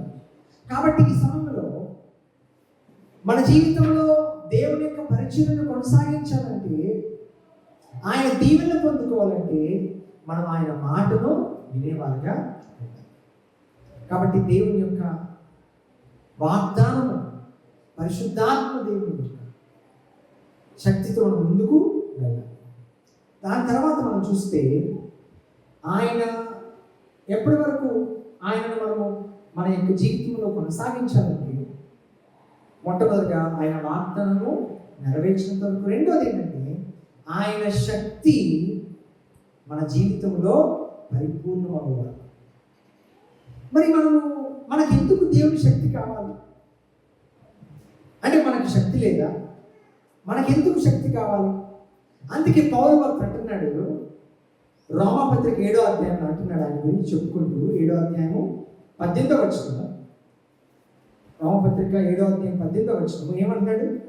నా యందు అనగా నా శరీరమందు మంచిది ఏదియు నివసింపదని నేను ఎరుగుదును. నేను శరీరంలో ఉన్నప్పుడు నాలో ఏం లేదండి. ఏమంటాడు పౌలు? ఏదియు మంచిది ఏదియు నివసింపదని ఎరుగుదును, మేలైనది చేయవలనని కోరిక నాకు కలుగుచున్నది కానీ ఏమని చెప్పండి మీరే, దాన్ని చేయుటకు నాకేమన్నాడు? నాకు చేయుటకు నాకు కలగట్లేదు. నేను మేలు చేయాలనుకుంటున్నాను కానీ అది నాకు అవ్వట్లేదు. దేని బట్టి? శరీరం బట్టి, ఆ బలహీనత బట్టి. కాబట్టి ఈరోజు మనం ఎవరి శక్తి కావాలి మనకు? ఆ దేవుడి యొక్క శక్తి మనకు కావాలి. అందుకే పౌలు భక్తుడు ఏమన్నాడు? ఫిలిప్పీ రాసిన పత్రిక 4వ అధ్యాయం 13వ వచనంలో, ఎందుకంటే పౌలు భక్తుడు అంత గొప్పవాడు, విశ్వాసం కలిగిన వాడు, దేవుని యొక్క శక్తిని పొందుకున్నవాడు. ఆయన ఏమన్నాడండి? మరి 7వ అధ్యాయము, ఇక రోమపత్రిక 7వ అధ్యాయము మరి 17వ వచనంలో ఏమన్నాడు? 18వ వచనంలో, నా యందు శరీరం ముందు ఏం లేదు, మంచిది ఏది లేదు, నేను మేలు చేయాలనుకున్నాను కానీ అది నేను చేయలేకపోతున్నాను. మనం ఎన్నోసార్లు మేలు చేయాలనుకున్నాం కానీ చేయలేకపోతున్నాం. ఎంత విచారం. కాబట్టి శరీరం ఉంది. అందుకే ఫిలిప్పీ రాసిన పత్రిక 4:11 అంటున్నాడు, చదవడం మాట ఏమన్నాడండి? నేను నన్ను బలపరచుమాని వద్దు. మనం ఎవరు బలం కావాలి మనకు? యేసుక్రీస్తు వారు ఆయన పరలోకానికి ఎత్తబడిన తర్వాత శిష్యులందరూ కూడా ఈ ప్రపంచాన్ని ఏం చేశారండి? తలకిందులు చేశారు. ఏ విధంగా అంటే పరిశుద్ధాత్మ దేవుని శక్తి. వారి శరీరం అందు బలహీనత ఉన్నప్పటికీ కూడా ఎవరికి వారికి సహాయం చేశారు. అందుకే అంటున్నాడు పౌలు, నేను సమస్తము ఏం చేయగలను? ఆయన బలపరుచుకుంటే నేను సమస్తము చేయగలను. ఎఫెసీ 3:20 చదవండి ఒకసారి. ఎఫెసీ రాసిన పత్రిక 3వ అధ్యాయం 20వ వచనంలో ఏం మాట్లాడుతున్నాడు?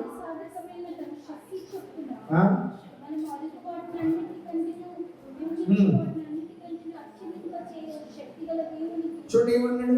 ప్రభు అన్నాడు, మనలో కార్యసాధకమైన తన శక్తి చొప్పున మన జీవితంలో ఆయన కార్యము చొప్పున మనకు అడుగు వాటన్నిటికంటేను, తర్వాత ఏమనండి, ఊహించు వాటన్నిటికంటేను అత్యధికముగా చేయగల శక్తి గల దేవుడికి క్రీస్తు యేసు మూలముగా సంఘంలో తరతరములు సదాకాలము మహిమ కలుగును గాక అని అక్కడ చెప్పాడు. కాబట్టి ప్రభు మనకు చేస్తున్న మాట ఏంటంటే, మనలో కార్యసాధకమైన తన శక్తి చొప్పున మనం అడుగు వాటన్నిటికంటేనో, ఊహించిన వాటన్నిటికంటేనో అత్యధికముగా చేయి శక్తి గల దేవుడికి ఏమన్నాడు? స్తోత్రం అంటున్నాడు. ఆయన సంఘములో కార్యము జరిగించడానికి ఎవరి శక్తి అవసరం అండి? దేవుని యొక్క శక్తి అవసరం. ఆయన శక్తి ఎంత గొప్పదో మనం దేవుని వాక్యం చూడవచ్చు. మన యొక్క శారీరక బలహీనత కంటే గొప్పది.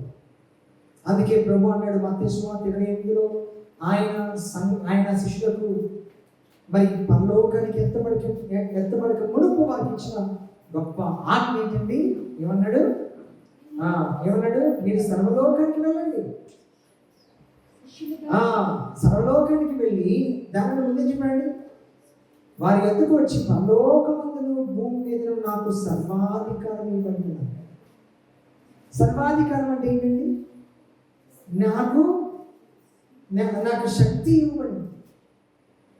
నేను సర్వాధికార దేవుణ్ణి అన్నాడు. కాబట్టి ఎవరి శక్తి మనకు ఉన్నదండి? దేవుని యొక్క శక్తి మనకు ఉన్నది. ఎఫెసీ రాసిన పత్రిక 1వ అధ్యాయం 20వ వచనం చూస్తే, ఎఫెసీ రాసిన పత్రిక 1వ అధ్యాయం 21వ వచనం, ఆయన బలాతిశయం చేత క్రీస్తును సమస్తమైన ఆధిపత్యం కంటే, అధికారం కంటే, శక్తి కంటే, ప్రభుత్వం కంటే యుగనందు మాత్రమే కాక రాబో యుగమందు పేరు పొందిన ప్రతి నామకంటలో ఎంతో హెచ్చుగా పరలోకమునందు ఆయనను కుడిపార్శ్వమున కూర్చోబెట్టినాడు కదండి. చూసారా ప్రభు యొక్క శక్తి ఎలా ఉంది. కాబట్టి మన జీవితంలో కూడా ఈ యుగం అంటే పాత నిబంధన యుగంలో దేవుని శక్తి ఉంది, కొత్త నిబంధనలో కూడా ఏముందండి దేవునికి శక్తి అనేది. 23వ వచనం, ఆ సంఘము ఆయన శరీరం సమస్తము పూర్తిగా నింపుచున్న వారి సంపూర్ణత ఉన్నది. కాబట్టి సంఘం చూడండి దేవుడు ఇచ్చిన ఏంటది, ఆయన శక్తి మనకు. కాబట్టి ఈరోజు రెండోది ఏంటంటే మనము దేవుని యొక్క శక్తి ఏం చేయాలి, మన కార్యాలు ఏం చేయాలి, ప్రభు కోసం చేయాలి. మొట్టమొదటిగా పరిశుద్ధాత్మ దేవుడు మనకు అనుగ్రహించాడు వాగ్దానం ప్రకారంగా. అట్లనే దేవుడు మనకి ఏమనుగ్రహించాడు, శక్తిని అనుగ్రహించాడు. ఆ శక్తి అనేది మన బలహీనతల్లో కూడా ఏం చేస్తుంది, సహాయం చేస్తుంది. ఎందుకంటే మన శారీరంతో మనకు బలహీన కానీ బలపరుస్తుంది. మరి ఆయన శక్తి రాని చెప్పండి, బైబిల్లో చూస్తే అది సర్వాధికారం ఉన్నది. అట్లనే మనము ఆయన శక్తి గురించి మనం చూస్తే మన జీవితంలో ఎందుకు ఈరోజు మన సంఘంలో ఆ యొక్క శక్తి లేదు, ఎందుకంటే సంఘము డ్రై అయిపోతుంది. సరైన వాక్యం లేక, సరైన వాక్యానికి చెవులు ఇవ్వక, ల్యాక్ ఆఫ్ పవర్ అన్నమాట. అంటే ఆ శక్తి కోల్పోతుంది. ఎందుకంటే పవర్ ఆఫ్ సిన్, అంటే ఆ పాపం అనే శక్తి ఉండదు. దేవుని యొక్క బిడ్డల్లో దేవుని యొక్క సన్నిధి ఆ నింపుదల లేకపోవడం బట్టి. మరి అందరికీ పరిశుద్ధాత్మ దేవుడు ఇవ్వబడ్డాడు. మరి ఎందుకు ఆ పరిశుద్ధాత్మ దేవుడు మీలో ఉన్నప్పటికీ కూడా ఆ శక్తి లేకపోతుంది? ఎందుకంటే మనం బయటికి కనపరచలేకపోతున్నాం. మరి ఎంతమంది ప్రార్థనకు ప్రాముఖ్యత ఇస్తున్నారు? ఆ శక్తి కావాలంటే మనకి ఏం కావాలండి, ప్రార్థన శక్తి. ఎంతమందికి జీవితాల్లో కుటుంబ ప్రార్థనలు ఉంటున్నాయి, వ్యక్తిగత ప్రార్థనలు ఉంటున్నాయి, సంఘ ప్రార్థనలు ఉంటున్నాయి. అందుకే ప్రతి విశ్వాసికి ఏముండాలండి, వ్యక్తిగత ప్రార్థన జీవితం ఉండాలి, రెండోది కుటుంబ ప్రార్థన ఉండాలి, మూడోది సంఘ ప్రార్థన ఉండాలి. అప్పుడే శక్తి అనేది ఉంటుంది. ఈ విధంగా మన జీవితాలు ఏం చేయాలి? ప్రభు ఆయన ఎత్తబడిన తర్వాత, ఎత్తబడక మనకు శిష్యులకు ఇచ్చిన ఆజ్ఞ ఇదేనండి. నేను మీకు వాగ్దానం చేశాను మొట్టమొదటిగా. ఏంట వాగ్దానం? నేను పరిశుద్ధాత్మను మీ మధ్యలోకి నేను పంపించబోతున్నాను. నేను వెళ్ళిన తర్వాతనే పరిశుద్ధాత్మ దేవుడు ఏం చేస్తుంది, మధ్యలోకి వస్తాను. రెండోది ఏం చెప్పాడండి, నేను మీకు శక్తిని ఇస్తాను. మూడోది చూద్దాం. మూడోది ఏంటి ప్రభు ఇవ్వబోతున్నాడు, ఇచ్చాడంటే వారికి ఆయన ప్రణాళిక ఇచ్చాడు. 1వ అధ్యాయం 14వ వచనం చూడండి. ఏంటి మొట్టమొదటి ప్రణాళిక వారికి ఇచ్చారు? అపోస్తుల కార్యాలు 1:14 వచనం వారికి ఇచ్చిన ప్రణాళిక ఉంటుంది. 1వ అధ్యాయం 14వ వచనం. అయితే పేతురు 14వ వచనం, మీతో కూడా కొంత స్త్రీలను యేసు కలిగిన మరియు ఆయన సహోదరులు ఏక మనసుతో ఏం చేశారండి, ఎడతెగక వారు ప్రార్థన చేస్తారు. మీరు వేసి చూడండి, యేసుక్రీస్తు వారు పునరుద్ధానమైన తర్వాత మరి 10 రోజులు, మరి 40 రోజుల తర్వాత ఆయన పరలోకానికి ఎత్తబడారు. మరి వారు ఏం చేస్తున్నారంటే ఎడతెగక ప్రార్థన చేస్తారు. మరి మన సంఘానికి ప్రార్థన కుదిరేందేమో ఒకసారి పరీక్షించుకోవాలి. కాబట్టి ప్రార్థనలో ఎంత శక్తి ఉందో మనం ఒకసారి గ్రహించుకోవాలి. యెషయా-గ్రంథము 56:7 వచనంలో మాట, యెషయా-గ్రంథము 56:7 వచనం చూడమాట, ఎంత చక్కటి మాట. యెషయా-గ్రంథము 56:7 వచనం ఒకసారి చదువుకుందాం అన్నమాట.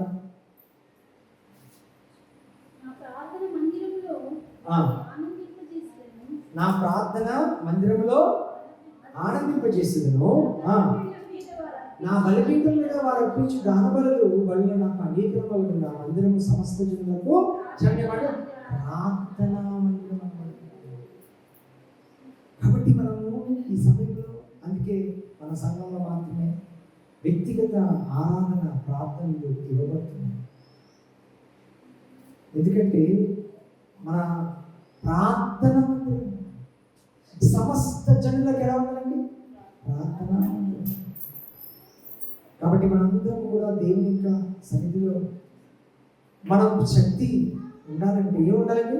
ప్రార్థన అనేది. అంటే ఆ ప్రార్థన ద్వారా దేవుని యొక్క ప్రణాళికలు నెరవేర్చుకుంటారు.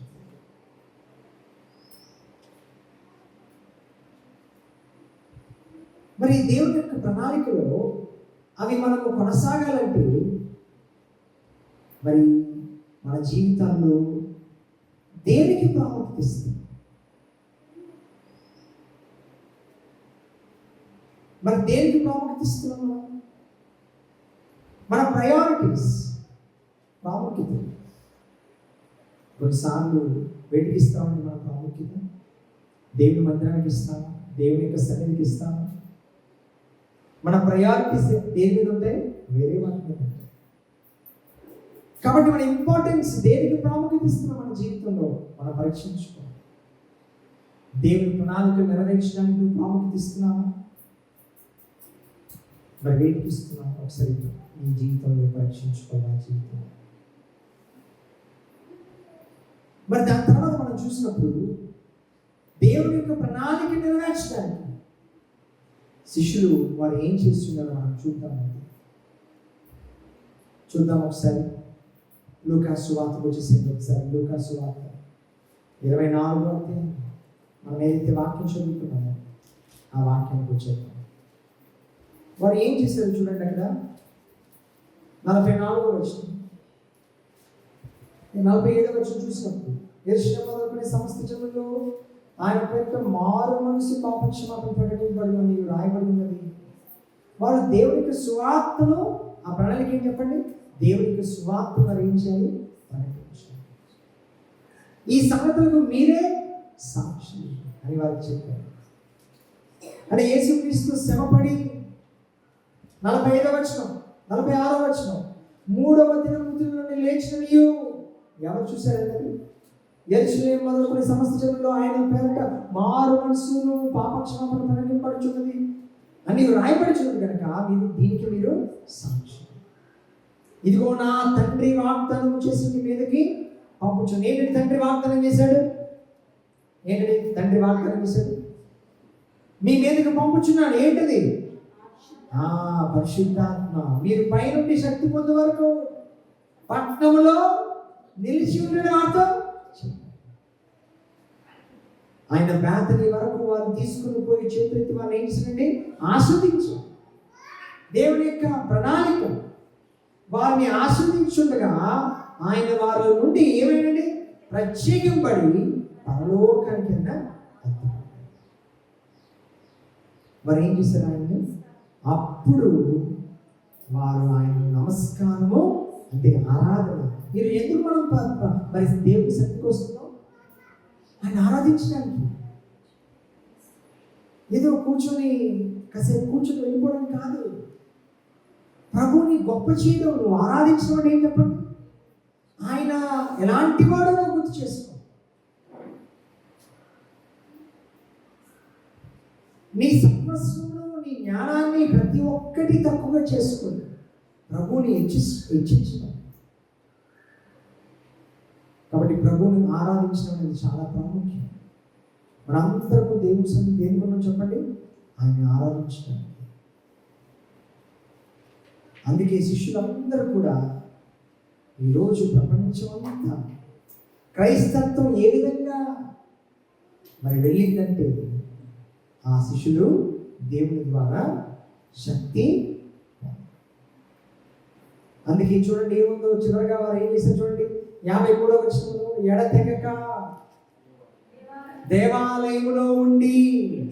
మనం ఏం చేస్తున్నాం ఈరోజు? దేవాలయం అంటే దేవుడిచ్చిన సంఘం. ఏం చేస్తాం చెప్పండి? ఉండి దేవుడికి స్తోత్రము రచించు. ఆయన ప్రణాళిక ఏంటంటే మనం దేవుడికి స్తోత్రములు చెల్లించాలి. మన జీవితాలు బట్టి ప్రభువు స్తోత్రాలు చెల్లించాలి. అనేకమైన వారు మారు మనసు పొంది దేవుడిలోకి రావాలని మనం ఆశించాలి. మన కుటుంబాలు దేవుని సన్నిధికి రావాలని మనం ఏం చేయాలండి? ఆశించాలి. ప్రతి ఒక్కరు దేవుని సన్నిధిని ఏం చేయాలండి? కూర్చొని ఆయన్ను ఆరాధించాలి. ప్రతి ఒక్కరు కూడా దేవుని యొక్క ఆత్మ ద్వారా ఒప్పింపు చేయబడాలి.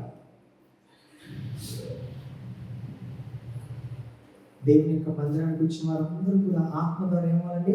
నింపబడి ఒప్పింపు చేయబడి వారి జీవితాలు ఏమవ్వాలి? మార్చబడాలి.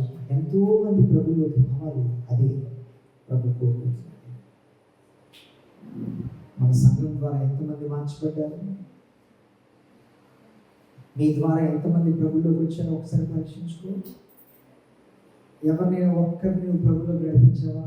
నువ్వు రక్షింపడిన తర్వాత ఒకవేళ ఇక్కడ కూర్చున్న వాళ్ళని అడిగినట్లయితే నువ్వు 14 సంవత్సరాలు రక్షింపడ్డావు, లేకపోతే 20 సంవత్సరాలు రక్షింపడ్డావు, మేబీ 10 సంవత్సరాలు రక్షింపడ్డావు. ఒక్క వ్యక్తి నీ ద్వారా ప్రభువులోకి వచ్చారా? ఎవరైనా ఒక్క వ్యక్తిని నువ్వు ప్రభువులోకి తీసుకొచ్చావా? నిజమైన విశ్వాసం ఏం చేస్తుంది తెలుసండి? దేవుని సువార్తను ప్రకటిస్తారు. ఇతరులకి దేవుని సువార్తను ప్రకటిస్తారు. అయా ప్రభు నమ్ముకో, యేసుక్రీస్తు నమ్ముకోండి. మరి నీ ద్వారా ఎంతమంది ప్రభువులోకి వచ్చారు? ఎంతమంది నువ్వు ప్రభువులోకి నడిపించారు? దేవుడు నీకు ఇచ్చిన ఆనందం ఇతరులకు ఏం చేస్తావు? నువ్వు పంచుతావు. దేవుడు నీ జీవితంలో చేసిన మార్పు ఇతరులకు ఏం చేస్తావు? పంచుతావు. ఇంతకుముందు మన సంఘంలో ఆదివారం అయిన వెంటనే 2x2 ఇద్దరిద్దరు వెళ్ళమని సువార్త చెప్పండి ఎంతో సహకరించారు. ఏం చెప్పారండి? ఆరాధన అయిన వెంటనే ఇద్దరు పోయి ఒక ఏరియాకి వెళ్ళి ఏం చేయమని చెప్పారు? సువార్తను. కొంతమందికి ట్రాక్స్ కూడా ఇచ్చారు. అయినప్పటికీ అదంతా ఇప్పుడు మనం సక్సెస్ అవ్వట్లేదు కనుక ఏం చేయమని చెప్పారు? మీకు వ్యక్తిగత సువార్త. ఎంతమంది దేవుని యొక్క సువార్తను ప్రకటించారు? ఒక అవకాశం తీసుకున్నారు. అవకాశంగా దేవుని సువార్తను వారికి చెప్పి, మరి ఆ మాటలు ఆ సువార్త చెప్తున్నప్పుడు ఎవరండి వారిని ఒప్పింపు చేస్తారు? ఎక్కడున్నమాట? యోహాను సువార్త 16వ అధ్యాయంలో చూడండి. మీరు దేవుని యొక్క సువార్తను చెప్పినప్పుడు ఎవరు ఒప్పింపు చేస్తారు? ఆ వ్యక్తిని పరిశుద్ధాత్మ. ఏమని ఒప్పింపు చేస్తారు? 16వ అధ్యాయం కనిపిస్తుంది చూడండి. ఒప్పింపు చేయడం 16వ అధ్యాయం యోహాను సువార్త 16వ అధ్యాయంలో కనిపిస్తుంది. వచనం చెప్పండి. 8వ వచనం చూడండి. పరిశుద్ధాత్మ దేవుడు మనము దేవుని సువార్త చెప్పినప్పుడు ఎవరిని ఒప్పింపు చేయాలి? ప్రతి ఒక్కరిని. చూడండి 7వ వచనం. అయితే నేను నీతో సత్యము చెప్తున్నాను, నేను వెళ్ళిపోవటం వలన మీకు ప్రయోజనకరం. యేసు ప్రభువు అంటున్నారు, నేను వెళ్ళనేలా ఆదరణకర్త మీ యొద్దకు రాడు. ఆదరణకర్త అంటే ఎవరండి? పరిశుద్ధాత్మ దేవుడు. నేను వెళ్ళినలా ఆయన మీ యొద్దకు పంపుతుంది. ఎవరండి? పరిశుద్ధాత్మ దేవుడు. ఆయన వచ్చి ఏం చేస్తాడు? ఆయన వచ్చి పాపమును గూర్చి, నీతిని గూర్చి, తీర్పును గూర్చి లోకమును ఒప్పింపజేయును అన్నాడు.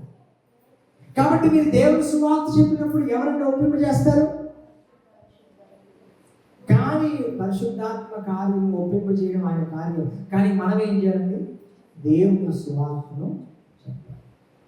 నేను అందుకే చెప్తాను ప్రతి సంవత్సరం, ఒక్క సంవత్సరం ఒక వ్యక్తిని, నీ కుటుంబాన్ని, ఒక్క వ్యక్తిని, నీ తల్లిని, నీ తండ్రిని, నీ యొక్క చెల్లిని, నీ అన్నని ప్రభు మందిరాన్ని తీసుకురాగలవా? నీ ఇంటిలోనే దేవునికి సువార్త ఎంతో నువ్వు చెప్పవచ్చు. కాబట్టి వారు మారకపోయినా నీ సువార్త మాత్రం ఏం చేయకూడదు? నువ్వు ఆపు చేయకూడదు. మరి చెప్తున్నామా? అదే కదా ప్రభు వారికి చెప్పాడు. యేసుక్రీస్తు పునరుద్ధానం అయిన తర్వాత ఏం చెప్పాడండి? నేను మీరేం చేయాలి? ఆయన కోసం సువార్తను ప్రకటించాను. ప్రత్యేకంగా నేను వాగ్దానం చేశాను. ఏం వాగ్దానం అది? మీరు శక్తి పొందుకుంటారు. ఎవరు శక్తి పొందుకుంటారు? పరిశుద్ధాత్మ. అందుకే సర్వలోకానికి ఏం చేయండి? సర్వసృష్టికి దేవుని సువార్తను ప్రకటించాలి. కాబట్టి ప్రతి విశ్వాసకి దేవుడు ఇచ్చిన బాధ్యత ఏంటంటే మనందరం దేవుని సువార్తను ప్రకటించాలి.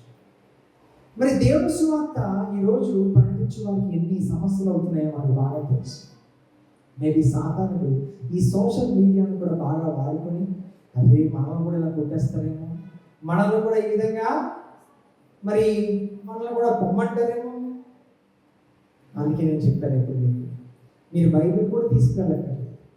జ్ఞానంగా దేవుని సువార్తను ఏం చేయండి? ప్రకటించండి. ఎవరికైనా ఆశ కలిగి ఉంటే, ఎవరైనా నిజంగా మాకు దేవుని సువార్తను మీరు ప్రకటించండి, యేసు ప్రభువు వారి గురించి చెప్పండి అనే ఆశ కలిగి ఏం చేయండి? మీరు సువార్త చెప్పండి జ్ఞానంగా. అందుకే వ్యక్తిగత సువార్త అనేది సంఘంలో ఏం చేస్తుంది? బలపరుస్తుంది. మన సంఘం కూడా అలాగే ఆశీర్వదింపబడుతుంది. వ్యక్తిగత సువార్త.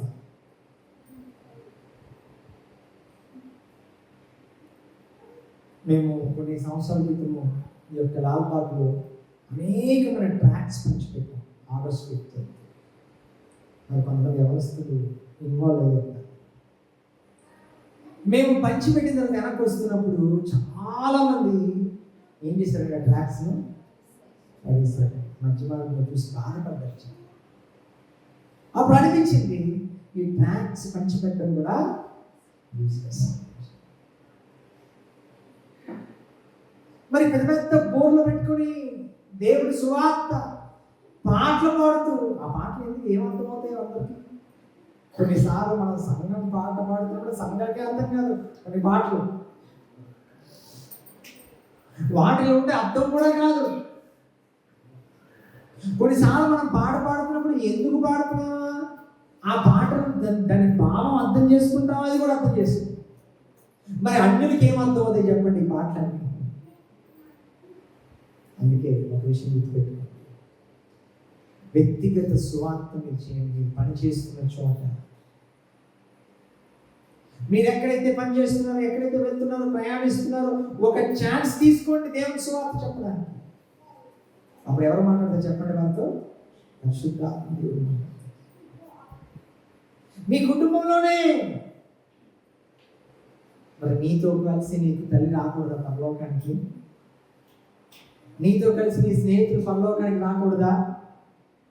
నీతో కలిసి నీ భార్య నీ భర్త పరలోకానికి రాకూడదా? కాబట్టి ఏం చేయాలి? వారి పట్ల ప్రార్థనతో పరిశుద్ధాత్మ శక్తితో ఏం చేయాలి? వారికి సువార్తను ప్రకటించి దేవుణ్ణి ఆరాధించడం. చూడండి ఏముంది అక్కడ, వారు ఆస్వాదించుండగా ఆయన వారి నుండి ప్రత్యేకమైన పరలోకానికి అయిన తర్వాత వారు ఆయనకి నమస్కారం చేసి ఏం చేయాలండి? మహానందము తెలిసినప్పుడు తిరిగి వెళ్ళారంట. ఎడతెగక దేవాలయంలో ఏం చేశారంటే వాడి దేవుడికి స్తోత్రములు. కాబట్టి ప్రభువు పునరుద్ధానం ఆయన పరలోకానికి ఎత్తబడిన తర్వాత సంఘం ఏం చేయాలి? ఎడతెగక దేవుని యొక్క మందిరంలో ఆరాధించాలి. వారమంతా మీరు ఏం చేస్తారు? మీ యొక్క కుటుంబాల్లో ప్రభుని ఆరాధిస్తారు. ఆదివారం కూడా ఏం చేస్తారు? మీరు దేవుని సన్నిధికి వచ్చి మీరు ఆరాధిస్తారు. కాబట్టి 44 నుంచి 53వ వచనం వరకు మనందరము కొనసాగాలి. దేంట్లో కొనసాగాలి? మొట్టమొదటిగా చూసాం పరిశుద్ధాత్మ వాగ్దానం మనం పొందుకున్నామండి. ఆ పరిశుద్ధాత్మ ఆ వాగ్దానమును మన పరిచర్య మనము కొనసాగించాలి. అదే పరిశుద్ధాత్మ దేవుడు అందరికీ అనుగ్రహించబడ్డాడు. అందుకే మనలో పరిశుద్ధాత్మ దేవుడు నివసిస్తున్నాడు. కానీ పరిశుద్ధాత్మ నింపుదల ఎంతమందికి ఉంది? మీరు రక్షింపడిన వెంటనే ఎవరు వచ్చారు మీలోకి? పరిశుద్ధాత్మ దేవుడు వచ్చాడు. కానీ పరిశుద్ధాత్మ ఉన్నాడు, కానీ ఏముండాలి? నింపుదల ఉండాలి. నింపుదల అంటే అర్థం ఏం చెప్పండి? ఏం చెప్పాను నేను? ఆయన అధికారము కింద ఉండాలి. అంటే ఆయన మాట వినాలి. అందుకే ఏముంది? 2 ఆజ్ఞలు, పరిశుద్ధాత్మను ఆర్పకుడి, అక్కడే పరిశుద్ధాత్మను దుఃఖపరచుకుడి. మనం పాపం చేసినప్పుడు ఎవరు దుఃఖపరచబడతారు? పరిశుద్ధాత్మ దేవుడు. నువ్వు పరిశుద్ధాత్మ దేవుణ్ణి ఆర్పేసావు అనుకో, నీలో ఉంటాడు కానీ పని చేయడు. కాబట్టి ఆయన రాక వచ్చిన తర్వాత మన పరిశుద్ధాత్మ ఎలా ఉండాలి? పరిపూర్ణంగా ఉండాలి. రెండోది, ఆయన శక్తి ద్వారా మనం ఏం చేయాలి? ముందుకు కొనసాగాలి. ఎందుకంటే మన శరీరం ఎలా చెప్పండి? బలహీనం. పౌలు ఏమన్నాడు? నేను మేలు చేయకూడదు అనుకున్నాను కానీ ఏం చేస్తున్నాడు? కీడు చేస్తున్నాడు. అందుకే అన్నాడు, నేను ప్రతి ఒక్కటి చేయగలను. దేని బట్టి? ఆయన శక్తిని బట్టి. ఆయన శక్తి అది ఎంతో గొప్ప శక్తిగా ఉంది. మనం దేవుని సువార్త ప్రకటించినప్పుడు పాపము అనే శక్తి కంటే దేవుని శక్తి కంటే అంత గొప్పది. ఆయన చివరికి ఆయన యొక్క ప్లాన్ అంటే ఏంటి? ఆయన యొక్క ప్రణాళిక ఏం చెప్పండి? మన రాజ్య సువార్తను అందరికీ ప్రకటించాలి. అనేక రీతిగా మనం ప్రకటించవచ్చు దేవుని సువార్త. మరి చరిత్ర చూసినప్పుడు అనేక రీతిగా సువార్త ప్రకటింపబడింది. కానీ ఈ రోజు మనం ఏం చేయాలి? తెలివిగా, జ్ఞానంగా దేవుని సువార్తను ప్రకటించాలి. అనేకమైన వారు సువార్తను ప్రకటించకుండా ఆఫ్ చేయడానికి ప్రయత్నం చేసినప్పటికీ కూడా మనం ఎంతో జ్ఞానంగా దేవుని సువార్తకి ప్రకటించాలి. గత సంవత్సరాల క్రితం మనం చదువుకుంటున్నప్పుడు ఈ కాలేజ్లో మరి కబర్ పార్క్ వెళ్ళి ఆదివారం సాయంత్రం ఏం చేసామంటే ట్రాక్స్ పంచిపెట్టాం. వాళ్ళందరికీ దేవుని యొక్క ట్రాక్స్ అంటే పంచిపెట్టేవారు. కొంతమంది మా ముందే విసిరేసేవారు, మరి కొంతమంది వాటిని తీసుకుని తర్వాత పడేసేవారు. కానీ ఒకటి మార్చేది మాత్రం ఎవరు చెప్పండి? పరిశుద్ధాత్మ దేవుడే. కానీ మన బాధ్యత ఏంటి? దేవుని సువార్తను మనం ప్రకటించాలి.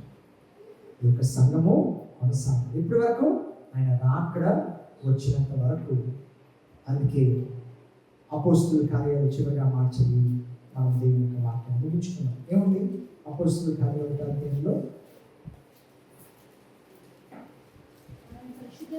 మరి ఆయన పరలోకానికి ఎత్తబడుతున్నప్పుడు 11వ వచనంలో,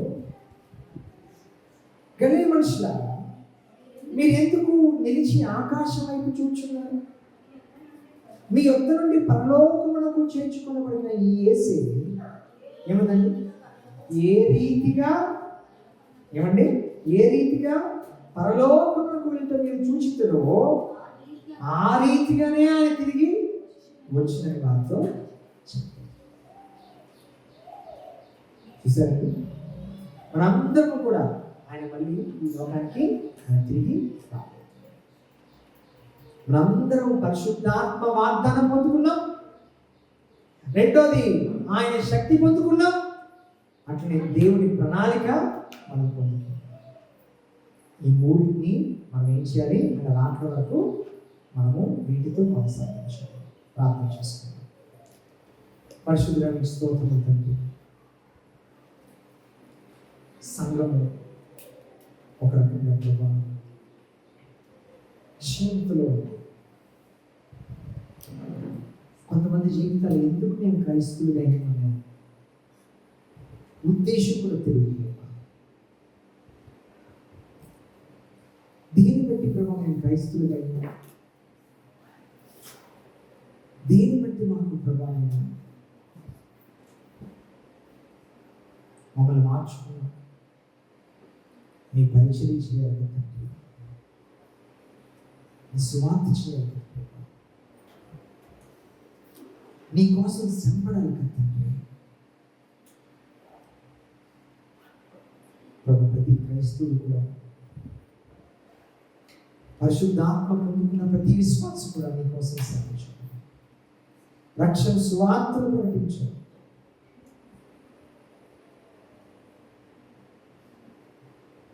మా బాధ్యతని ఇప్పుడు మేము మర్చిపోకుండా నీ రాకడ వచ్చినంత వరకు మేము కొనసాగేటప్పుడు చూపించాలి. నీ శక్తిని మాకు దయచేయు. నీ ప్రణాళికను మేము నెరవేర్చడానికి మమ్మల్ని వాడుకోదు ప్రభా. మా ప్రయారిటీస్ నీకు ఇవ్వాల్సిన ప్రాధాన్యత మేము ఇవ్వట్లేదేమో, మాకు క్షమించండి. వేరే వాటికి ఇస్తున్నాను.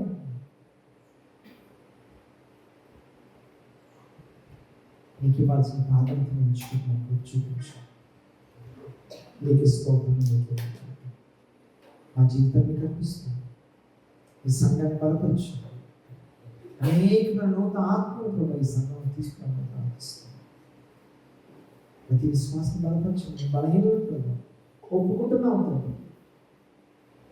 ఈ శక్తి మాకు వచ్చి ఆత్మపూర్ణంగా ఉండటం చూపించుకుంటాను.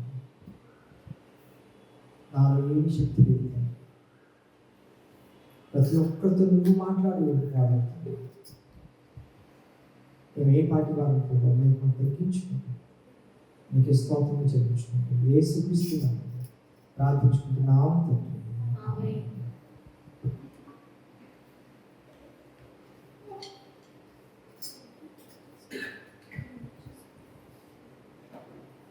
పాట పాడుతున్నాం. దేవునికి మాట్లాడి మనం కాంపు సాధించుకుందాం.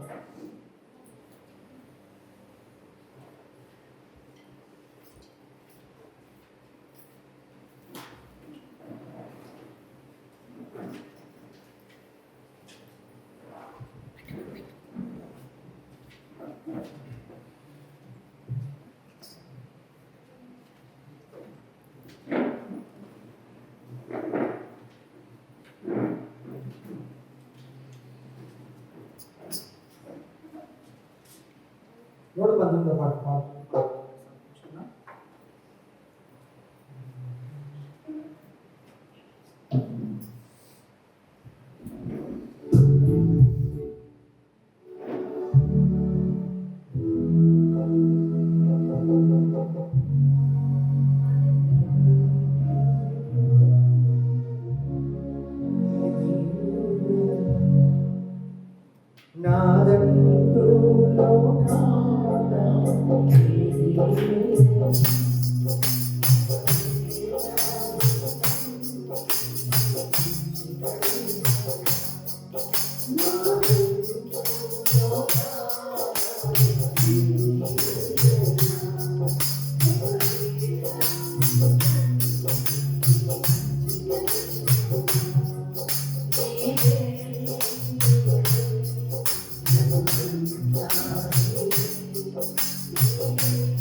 Thank you.